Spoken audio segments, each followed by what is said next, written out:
If you remember the last time we covered this topic, well, you're a real OG.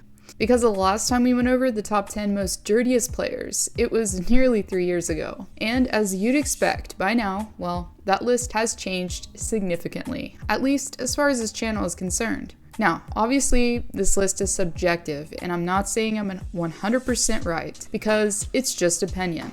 But for sake of entertainment, I decided to revise my list from 2020. And with that, here are the top 10 dirtiest NHL players of 2023.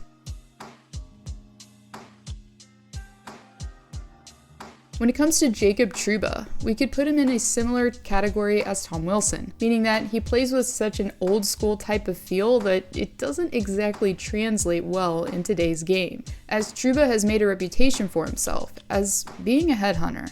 While a lot of his hits can be deemed completely clean, there's been a few that have crossed the line. At 6'3" and just above 200 pounds, the defenseman has had the tendency to extend his elbow on occasion. We saw this last postseason with Trouba's attempted hit against Andre Palat, and also the follow-through on the Max Domi hit as well. The captain has found a few loopholes and has crafted his game oftentimes where he may not be initially targeting the head of his opponent, but it's just enough to where the player has become injured on multiple occasions.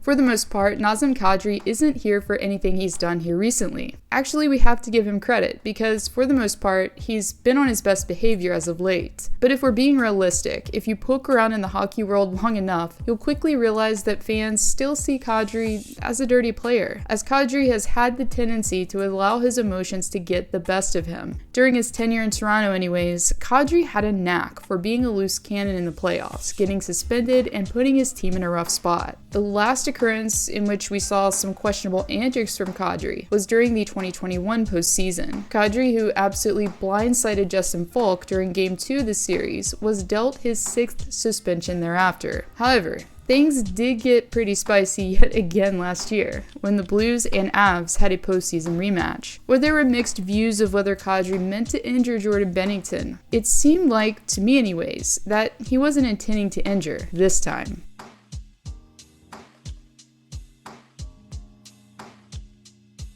The lone goaltender on this list, Aaron Dell, was instantly thrust into the spotlight around this time last year. After leaving his net and injuring Drake Batherson and keeping him from the All-Star game, the netminder was suspended in results. Dell, who received a 3-game suspension, already had a reputation at that time that Senators head coach DJ Smith was aware of. Unfortunately for him, the kid had a chance to go to his first All-Star game, Smith says. It was a bad play by the goalie. He's done it before. As Smith noted, this wasn't Dell's first dirty play at all, as the goaltender had previously gotten a cheap shot in on Mark Stone during his first stint with San Jose. Currently in net for the Sharks' AHL affiliate, we may not have seen the last of the shenanigans from Dell just yet.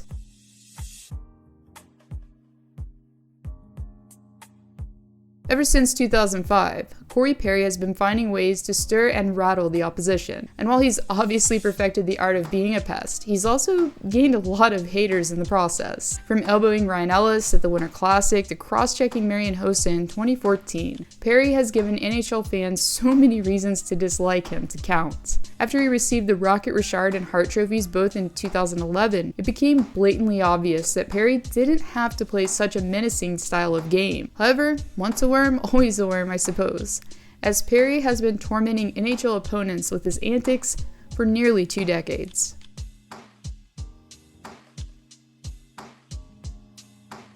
And yet another player that's notorious for delivering headshots, Jamie Oleksiak, has served his fair share of suspensions. Going all the way back to his days in Dallas, the defenseman has been hitting his opponents up high, off and on pretty much from the start. His most recent suspension was dealt earlier this season. After his hit that injured Alex Alexiev, Oleksiak was given a 3-game ban for an illegal check to the head. Similarly to Trouba and Wilson, Milan Lucic plays a style of game that has that enforcer type of element to it. Drafted by Boston, it didn't take long for Lucic to craft the persona of being one of those guys you just don't want to mess with. From his hit from behind on Zach Ronaldo, to his cross-check up high against Max Lapierre, Lucic, during his days with the B, began compiling quite the suspension record. Also, while in Beantown, Lucic collided with Sabres goalie at the time, Ryan Miller. The hit itself was seen as extremely controversial, and even caused Miller himself to speak out about it post-game. Unlike some players who outgrow such antics, Lucic continued to have frequent brushes with player safety regardless of which team he represented. While playing for Calgary, Lucic has managed to straddle the line of legality as a veteran. His hit against Lane Peterson was probably the worst we've seen from him lately. Peterson, who didn't have the puck, was hit viciously into the boards from behind.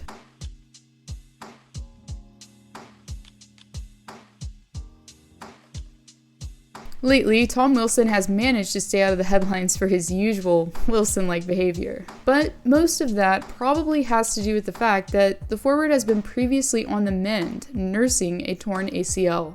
However, even though he hasn't been mucking it up this season, it doesn't mean that NHL fans don't remember the countless number of players he's injured over the years. But usually with Wilson, he's using his size and strength a little too much, and playing like he's from a previous era. He's not being a pest or an agitator. Instead, he's like a bull in a china shop that's, at times, simply negligent.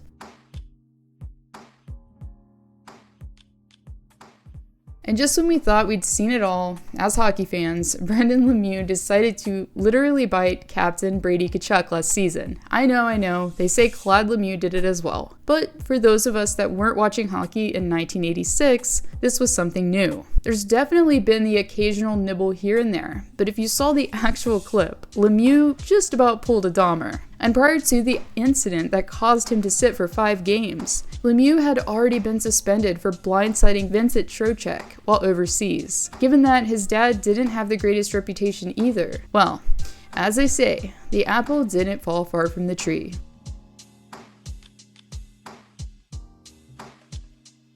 It might feel a little strange not to see Brad Marchand at the top of the list, but as much as most people watching probably despise the Rats, we do have to give him some credit.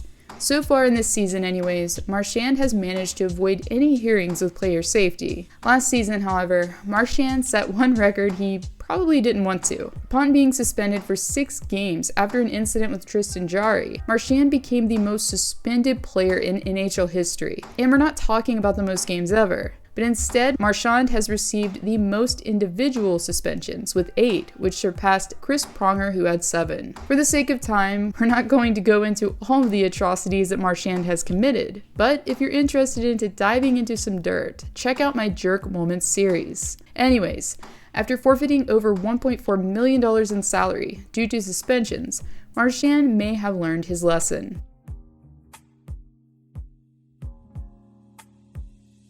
Years ago, Matthew Tkachuk came into the league with a bang. No, literally. During his rookie year, Tkachuk managed to elbow veteran Drew Doughty in the face. And ever since, Tkachuk has been working his hardest to be public enemy number 1 in each and every NHL city except Sunrise. Usually, Tkachuk's MO is to find the most reactive player on the opposing team and then to relentlessly pester them until they break. Zach Kassian was also another player that fell victim to Tkachuk's game. But in the process, Tkachuk did gain the nickname Turtle Boy after all. Here recently, this season, Tkachuk was suspended after he purposefully turned his stick into Jonathan Quick's mask. Tkachuk, who decided to stoop to such a level, didn't exactly help repair his reputation in doing so.